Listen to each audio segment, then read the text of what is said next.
इससे बहुत ज़्यादा मैं खुल के भी बता सकता हूँ, लेकिन मैं किसी की ना दिल आज़ारी करना चाहता हूँ अपनी वीडियोज़ में। जो कोई जिस तरह का भी काम कर रहा है ना, मैं उसको मुतासर करना चाहता हूँ, इसलिए ये सोच समझ कर बड़ी मैंने अल्फाज का चुनाव करते हुए इस तरह की वीडियो बनाई है। ये वीडियो हकीकत पर मबनी होगी। इसके 3 पॉइंट होंगे। अगर आप 3 पॉइंट समझ लेंगे तो आप नवाब वाले की हकीकत को समझ जाएंगे। अगर आप पहला पॉइंट स्किप करेंगे तो दूसरा आपको समझ नहीं आएगा, दूसरा स्किप करेंगे तो तीसरा समझ नहीं आएगा। इसलिए ये तीनों पॉइंट आपने देखने हैं।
अस्सलामुअलैकुम।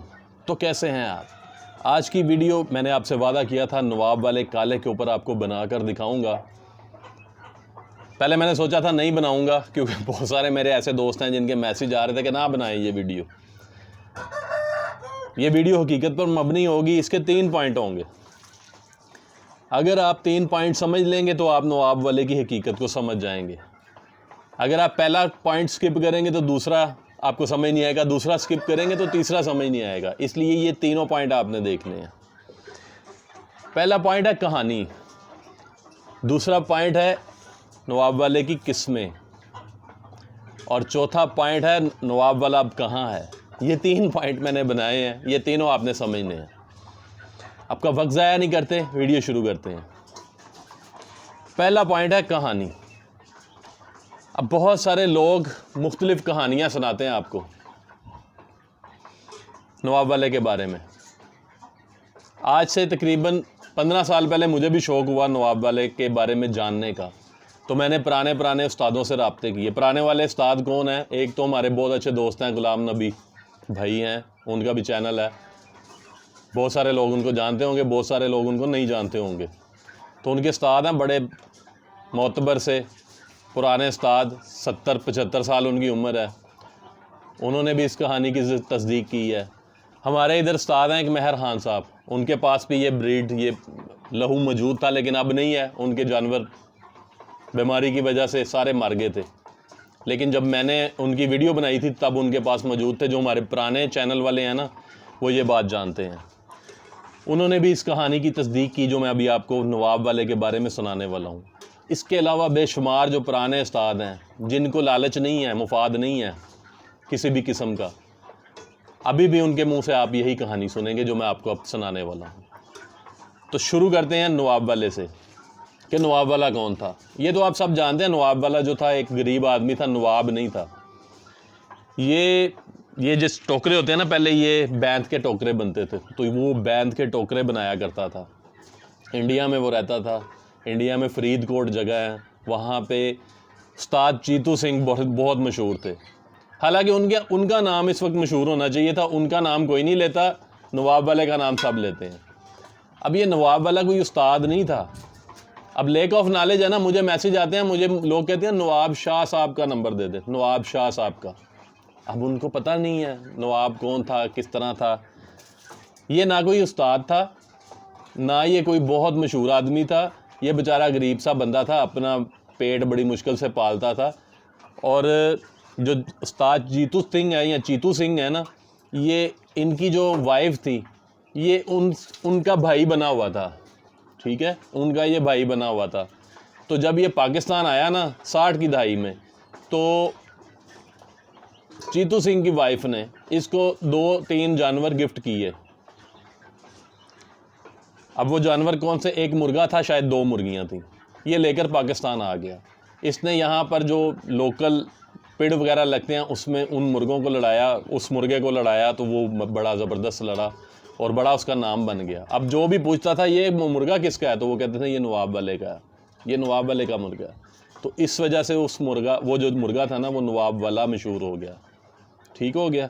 अब नवाब वाला जो था ना, नवाब जो था जिसका जो मशहूर है नवाब के नाम से, जिसको आजकल तो लोग बहुत बड़ा उस्ताद बना रहे हैं अपने मफाद के लिए, हालांकि वो कोई उस्ताद नहीं था। उसके बारे में ये मशहूर था कि वो अंडे भी, जो उसकी मुर्गियां अंडे देती थी ना, जो बच्चे नहीं निकलते थे जिनमें से, वो भी वो दबा देता था ताकि ये ब्रीड किसी के पास ना चली जाए। यानी जो बात हमने आज से 5, 7, 10 साल पहले सुनते थे ना कि लोग अपने घर वालों को छोड़ देते थे मुर्गों की वजह से, तो वो उसी किस्म का बंदा था नवाब वाला जो था, जो नवाब था। इसका कोई शागिर्द नहीं था। आप किसी अच्छे पाए के उस्ताद से, जो पुराना उस्ताद है, जो जिसकी उम्र 70-80 साल है इस वक्त, आप उससे पता कर सकते हैं, इसका शागिर्द कोई नहीं था। शागिर्द इसके बाद में बने हैं 2020 के बाद, ठीक है। तो इसका कोई उस्ताद नहीं था। इसकी जो ब्रीड थी इसकी ज़िंदगी में ही ख़त्म हो गई थी। ये नवाब वाले बड़े बड़े मुर्गे होते थे, ठीक है, ये जो उसने ब्रीड बनाई थी ना, वो मुर्गे बड़े बड़े होते थे। इनमें एक नुक्स था। अब ये नहीं है कि वो मर गया तो ब्रीड भी बिल्कुल ख़त्म हो गई, वो फिर आगे अनाड़ियों के हाथ में चली गई। फिर उन्होंने देखा कि इसकी जो चंडियाँ बन जाती हैं, ये इनके जो साइज़ हैं वो बड़े हैं, और ये जो मुर्गे हैं लड़ते अच्छे हैं, इनके पैर बड़े सख्तकार सख्तकार पैर होते हैं इनके। लेकिन मसला इनमें यह था कि इनमें आप जितना मर्ज़ी एहतियात करें, इनमें चंडियाँ पड़ जाती थी। तो फिर लोकल उस्तादों ने ना, जो मतलब इधर उधर के उस्तादों ने मिल के, जिनके पास वो ब्रीड थी, उसको फिर वो एक मतवातर वज़न पे ले आए ताकि इनके पाँव में चंडियाँ ना पड़ी। इन ब्रीड कराने की वजह से इनके पाँव में चंडियाँ वगैरह ना पड़ी। आहिस्ता आहिस्ता करके ये ब्रीड आलमोस्ट ख़त्म हो गई पाकिस्तान में। लेकिन निशान तो रहता है, नाम भी रहता है, ठीक है। उस वक्त इतना ग्लोबल नहीं था जो हमारा ये शौक़ है ना, इतना ग्लोबल नहीं था। लोग जानवर रखते थे, किसी एक का जानवर जीतता था, जिस तरह मदारी वाले थे, मदारी थे वो लोग, तो उनका जानवर जीत गया तो वो मदारी वाला मशहूर हो गया। तो 20वीं सदी में अब, यानी 1920 में, 2020 में अब वो भी मशहूर होना शुरू हो गए हैं। अब उसकी वजह भी मैं बताऊंगा। तो वो करते करते ना उसको एक लेवल के वज़न के ऊपर आ गया वो जानवर। इसी तरह जो था ना, उस्ताद जीतू सिंह के 14 शागिर्द थे, तो उन्होंने भी इस ब्रीड को फिर लेवल पे लेके आए, थोड़ा कम किया, और ये ब्रीड जो है ना 2700-2800 ग्राम से लेके 3500 ग्राम या मैक्सिमम 4 kg तक चली गई। तो ये तो थी इसकी कहानी जो कि असल है। अब इसकी किस्मों की बात कर लेते हैं। अब हमारे पाकिस्तान में क्या हुआ, जब यूट्यूब का दौर हुआ ना शुरू, तो फिर ज़ाहिर बात है हर किसी ने वीडियो चलानी होती है, तो ये कीवर्ड बड़ा अच्छा है, नवाब वाला काला, ये बड़ा अच्छा कीवर्ड चलता है। जो यूट्यूब को समझते हैं ना, उनको पता है कीवर्ड क्या होता है, तो वो कीवर्ड यूज़ करते हैं नवाब वाला काला, ताकि उनकी वीडियो ज़्यादा चले। अब होता ये है कि जब मेरा बड़ा चैनल था ना जब, तो उसमें मुझे कमेंट आया खालिद हुसैन मोकल साहब का, उनसे मेरी बातचीत हुई। तो मैंने उनको कहा आपके नवाब वाले मशहूर हैं? तो उन्होंने कहा यार हमारे तो काले मशहूर थे, लोगों ने ये नवाब वाले मशहूर कर दिए हैं। चूँकि वो रियली नवाब ही थे, मतलब नवाब सैयद हुसैन मोकल साहब नवाब ही थे, तो लोगों ने उनके नवाब वाले मशहूर कर दी। इनके पास बंदगदी का शौक़ था, ये बड़े बड़े जानवर थे, ठीक है। इनकी शक्लें और जो इंडिया वाली ब्रीड है, इनकी शक्लों में थोड़ा फ़र्क होता है, ठीक है। ये जो पाकिस्तान वाले नवाब हैं ना, इसकी शक्लें बड़ी बड़ी होती हैं, मुंह बड़े बड़े होते हैं, इनके लंबे फेस होते हैं। और जो वो नवाब वाले ना, इनके मुंह दरमियाने फेस होते हैं और खिंचे हुए मुंह होते हैं। अब मैं इसकी पहचान भी आपको बताऊंगा। तो वो भी मशहूर कर दिया। फिर दीवान साहब वालों के साथ लोगों ने इनको जोड़ना शुरू कर दिया। हालांकि मेरी महर खान साहब से बात हुई थी, जिनके पास प्योर हालत में दीवान साहब वाली ब्रीड पड़ी हुई थी जावे कलर में। उन्होंने कहा दीवान साहब के जावे मशहूर हैं, लेकिन आजकल लोग उनके भी काले मशहूर कर रहे हैं।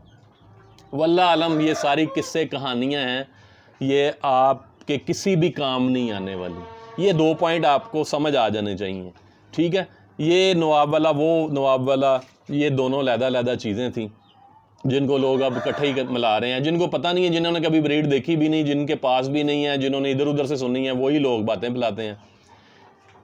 ठीक हो गया। अब बात रह गई तीसरी कि ये अब हैं कहाँ। तो मैं आपको ये बताता चलूँ, इंडिया में भी ये मौजूद है नवाब वाली ब्रीड। नवाब वाली मैं इसलिए कह रहा हूँ, ये असल में फरीदकोटी ब्रीड है। ये फरीदकोटी ब्रीड इंडिया में मौजूद है अल्हम्दुलिल्लाह। अब मेरे पास भी देख रहे हैं ये 4, 5, 6 साल से। अब रह गई बात कि ये नवाब वाले हैं कि नहीं। हर बंदा तो कहता है काला मुर्गा पकड़ के कि मेरे पास ये नवाब वाला है। तो किसी की बात पे यकीन ना करें। आप चीज़ देखें, चीज़ की क्वालिटी देखें, आप देखें आपको उसमें नवाब नज़र आता है, ठीक है। मुर्गा एक चलता फिरता आपको फ़कीर वाला मुर्गा लगता है या नवाब लगता है। नवाब जो है ना, नवाब तो एक मैं मसालन यूज़ कर रहा हूँ आपके लिए। ये फरीदकोटी मुर्गे जो होते हैं ना, ये जब चलते हैं ना, ये एक बादशाहों की तरह इनका स्टाइल होता है चलने का, फिरने का। फिर इनकी जो मेन पहचान है ना, इनका नोका मोटा होता है। आम बरीक नोका नहीं होता इनका। इनकी किली ताज बरीक नहीं होता, किली ताज मोटा होता है। और ये नाक वाली जगह से ही इसका किली ताज शुरू हो जाता है। कलर की बात कर लें तो इनमें सावे भी निकल आते हैं, इनमें जो काले चीने होते हैं ये भी निकल आते हैं। ये मेरे अपने तजर्बे की बात है, जो मेरे पास ब्रीड है वो उसकी बात कर रहा हूँ। अब रही इनकी प्रोडक्शन की बात, तो इनकी बहुत कम प्रोडक्शन है। ये साल में 2, 3, 4 बच्चे ऐसे होते हैं जो आपके परवान चढ़ते हैं। अदरवाइज़ इनकी मादियाँ अंडा चोर होती हैं। जो प्योर सील होते हैं ना, ये मादियाँ वैसे ही अंडा चोर होती हैं। तो ये अल्हम्दुलिल्लाह जो प्योर ब्लड होता है ना, ये अंडा चोर होती हैं मादियाँ। अब रही इनके साइज़ की बात, तो साइज़ वक्त के साथ साथ चेंज होते हैं। अगर आप इनको इन ब्रीड कराते हैं, ये मेरा तजर्बा है, ये मैंने करवा के देखी हैं चीज़ें, तो इनको कोई प्रॉब्लम नहीं आती। इनका साइज़ में थोड़ा फ़र्क आता है, इनका थोड़ा साइज़ कम होता है। अब बाज़ लोग ये कहते हैं, मैंने ये भी सुना है, बल्कि मैंने एक बंदे के मुंह से सुना था कि यार ये जो नवाब वाले है ना, ये नवाब वाले मेरे पास पड़े हुए हैं प्योर। फिर आगे ही उसने दूसरी बात की कि इनब्रीड नहीं कराना चाहिए। हमने कभी इनब्रीड नहीं कराई चीज़, तो लेकिन जो मेरे पास चीज़ पड़ी हुई है ये प्योर हालत में। ओ भाई, अगर आप इनब्रीड नहीं कराते जानवर को, तो फिर आपके पास प्योर कैसे आ गई? फिर तो 2 ब्लड मिलेंगे, तो फिर वो खून चेंज हो जाएगा। जब खून चेंज हो जाएगा तो वो प्योर तो नहीं रहेगी ना। तो ये सारी चीज़ें समझने की होती हैं। अब रही इनब्रीड की बात, कि इनब्रीड नहीं कराना चाहिए, तो प्यारे प्यारे भाइयों, जो हम इंसान हैं ना, हम भी इनब्रीड हुए हैं।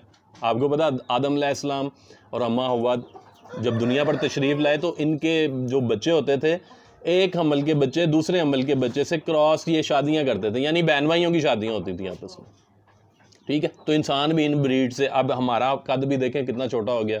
आदम अलैहिस्सलाम का कितना बड़ा कद था, श्रीलंका में उनके पाँव का निशान भी है, तो वो कितना बड़ा है। तो अब इंसान छोटा हो गया। इट्स मीन कि इंसान भी इन ब्रीड हो रहा है। इसी तरह ये जो जानवर हैं, ये भी सेम ब्लड के जो जानवर होते हैं, जब हम इनको इन ब्रीड कराते हैं तो इनके साइज़ थोड़े छोटे होते हैं, लेकिन ये प्योर अपने जो इनके जीन्स होते हैं ना, प्योर पीछे जाते हैं, अपनी प्योर हालत में जाते हैं। तो इन ब्रीड कराने का भी तरीका होता है। आप 2 दफ़ा इन ब्रीड कराएं, कोई फ़र्क नहीं पड़ता। तीसरी दफ़ा कराएं तब भी कोई फ़र्क नहीं। अगर आप इसको मुतवातर कराते जाएं तो फिर कॉम्प्लिकेशन आना शुरू होती हैं। तो उसके लिए अच्छा फार्मूला यही होता है कि इन ब्रीड के लिए आप 2 इन ब्रीड करा के तीसरी दफ़ा आप कोई आउट ब्लड शामिल करें, उसके बाद फिर आप इन ब्रीड कराएं, तो फिर कोई फ़र्क नहीं पड़ता। फिर माइनर से फ़र्क पड़ते हैं। तो आपके जानवर स्लो नहीं होते, आपके जानवर में स्पीड कम नहीं होती, आपके जानवर की एबिलिटीज़ लो नहीं होती। इस तरीके से ये पूरी एक साइंस है। इसके ऊपर मैं पूरी आपको एक दोबारा वीडियो बनाकर भी दिखा सकता हूँ, इन ब्रीडिंग पे, आउट ब्रीडिंग पे, लाइन ब्रीडिंग क्या होती है, सारी चीज़ों पे। लेकिन ये चीज़ें अक्सर लोगों को समझ नहीं आती, इसलिए हम वीडियो नहीं बनाते इन चीज़ों की। हम उन पर वीडियो बनाते हैं जिनसे आपको फ़ायदा हो। अब रही बात ये किस्से कहानियों की, तो आजकल क्या होता है कि एक डंडा यूट्यूब पर पकड़ता है, गांड बांधता है, पीछे अपने कंधे पे रखता है और चल पड़ता है। जिसके पास 4 मुर्गे होते हैं वो कहते हैं मेरे पास ये पीर सैयद आलम शाह साहब की ब्रीड पड़ी हुई है, किसी के पास नवाब वाले की ब्रीड पड़ी हुई है। तो आप ये किस्से कहानियाँ ना सुना करें, आप देखा करें किसके पास क्या चीज़ प्योर हालत में पड़ी हुई है। हर उसकी चीज़ में क्वालिटी है, जो वो बात कर रहा है उसमें क्वालिटी है, उसमें सच्चाई है। जो उसके पास जानवर पड़े हुए हैं, जो वो जानवर आपको दिखाता रहता है, क्या उनमें क्वालिटी है कि वो फरलू माल है और वो आपको कहता है वाह वाह इसकी टांगें देखें, इसकी नलियाँ देखें, इसकी आँख देखें, इसका। और एक और बात बताऊँ, इनकी आँख में भी क्वालिटी होती है। जो ये नवाब वाले होते हैं, इनकी आँख चढ़ी होती है ऊपर को, पीछे की तरफ ये बरवट्टे के ऊपर एक लाइन सी होती है, ऐसे ऐसे कूड़ी नहीं डाली होती, जो पंजाबी में कूरी कहते हैं। तो इस तरह की इनकी आँख भी होती है। तो ये सारी चीज़ें मिल के बनता है नवाब वाला। ऐसे नहीं होता कि बरीक सी चोंच और किली ताज पीछे की तरफ गया हो और बरीक सा ताज हो और छोटा मुंह हो, उसका निक्का सा मुंह हो और वो गोल आँख हो और वो आपको कह रहा हो कि ये काला मुर्गा है, नवाब वाला है, ये प्योर है, तो आप मान जाएं। तो ये किस्से कहानियों को एक साइड पे रख दें, ये आपके किसी काम नहीं आने वाली। आपके काम आने वाली चीज़ है जो आपके शौक़ को अच्छा करेगी, वो बर्ड की क्वालिटी है। तो आप क्वालिटी पे फोकस किया करें। हर ये क्वालिटी में आपको कुछ चीज़ नज़र आती है, उसमें आपको कोई उसमें पुराने सील की खासियतें नज़र आती हैं। अगर तो ये चीज़ें आपको नज़र आती हैं तो फिर वो नवाब वाला हो या वो फ़कीर वाला हो, उससे कोई फ़र्क नहीं पड़ता। ठीक है, गुलाब को आप कोई भी नाम दे दें, वो गुलाब ही रहता है। तो ये सारी बातें हैं समझने की। उम्मीद करूँगा मैंने तो आपको बड़ा अच्छा तरीके से समझाने की कोशिश की है। इससे बहुत ज़्यादा मैं खुल के भी बता सकता हूँ, लेकिन मैं किसी की ना दिल आज़ारी करना चाहता हूँ अपनी वीडियोस में। जो कोई जिस तरह का भी काम कर रहा है ना, मैं उसको मुतासर करना चाहता हूँ। इसलिए ये सोच समझ कर बड़ी मैंने अल्फाज का चुनाव करते हुए इस तरह की वीडियो बनाई है। इसके लिए मुझे बहुत सारे दोस्तों ने मना भी किया था और बहुत सारे दोस्तों ने मैसेज किए कि नहीं आप नवाब वाले काले के मतलब वीडियो बनाए, तो वो मैंने वीडियो बनाई है। तो उम्मीद करूँगा आपको ये वीडियो अच्छी लगी होगी, बातें जो आपसे की गई हैं वो समझ आई होंगी। वीडियो अच्छी लगी हो तो आपने भाई को दुआओं में याद रखना सिर्फ। अल्लाह हाफ़िज़।